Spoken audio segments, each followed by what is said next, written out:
I'm Dina Nisa. In this moment, I'd like to share with you about the early years learning framework and the national quality standard that has been developed in Australia with some key educational theory that can support me to understand about the children in my work as an early childhood educator. Okay, first we're going to discuss about two principles of EYLF that I focus on, which is secure, respectful, and reciprocal relationship, and the second one is respect of diversity. I believe that children learn best when they feel safe, connected, and included with their environment. As an educator, it is our role to create secure and familiar environment because they came from different background, right? And then also it is a tools for them to build a confidence, to make them feel respected and then accepted and valued and to be heard. This sense of safety supports not only their brain development but also their emotional well being and ability to engage positively with others. When they feel trust with the environment, they're gonna be like building a relationship with each other. They're gonna trust them. They're gonna start doing communication with each other, children or educators or adults, any. And children also need to feel seen and accepted for who they are. Respecting diversity means recognizing each children's unique background, culture, and identity. Every belief and experience is valid, and it is our responsibility to guide children in understanding and appreciating this difference. Let's get an example.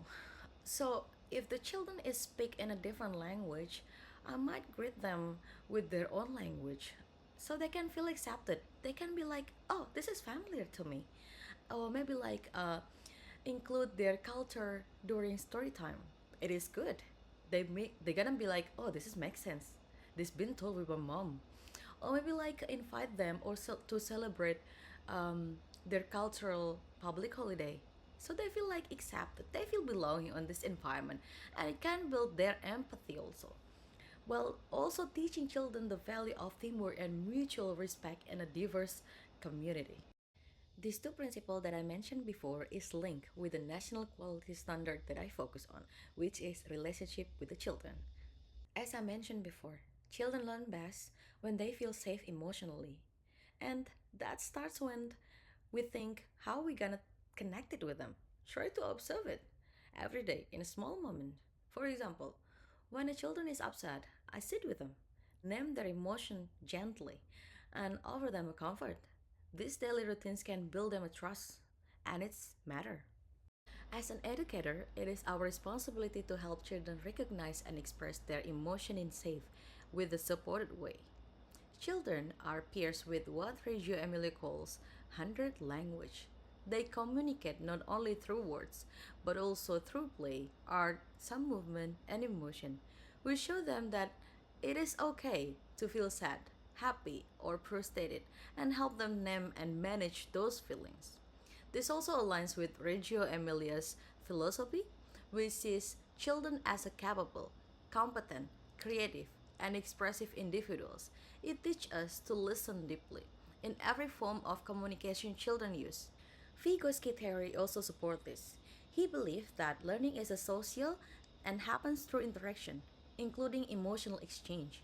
His concept of the zone of proximal development, or we call it ZPD, reminds us to observe what children can do independently and support them whenever they need.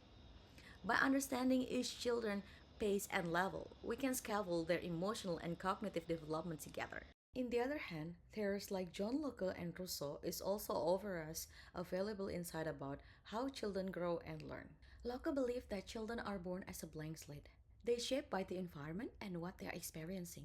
He emphasized the importance of adults helping children build good habits through encouragement and consistent support. Because every interaction is matters in shaping who they become in the future. Meanwhile, Rousseau reminded us not to rush the children. He believed that children grow best when they're allowed to follow their natural interest, natural instinct, without being forced. Instead of telling them what to do, we should prepare a space for them so they can explore freely and develop their own path. When we conclude it together, these two perspectives reflect the classic nurture versus nature, which means something that structures with the guidance versus natural growth. Both of them is highlight the importance of creating calm, consistent, emotionally supportive environment, especially for infant and toddlers. When we are present, responsive, and truly listen to their hundred language, we help children to build their empathy, regulate their emotion, and grow into confident as a connected individuals. To conclude this discussion, I've come to realize that understanding children is not about what to teach them. It is about how we see them, how we listen, and how we respond. By connecting frameworks like EYLF and NQS with the powerful theories, I believe that I can shape a practice that truly values every child's voice and way of learning. Together, these tools remind me to be intentional, respectful, and emotionally aware in everything I do because children is deserve to be heard in every language they speak. Thank you for watching. I hope you enjoyed. See ya.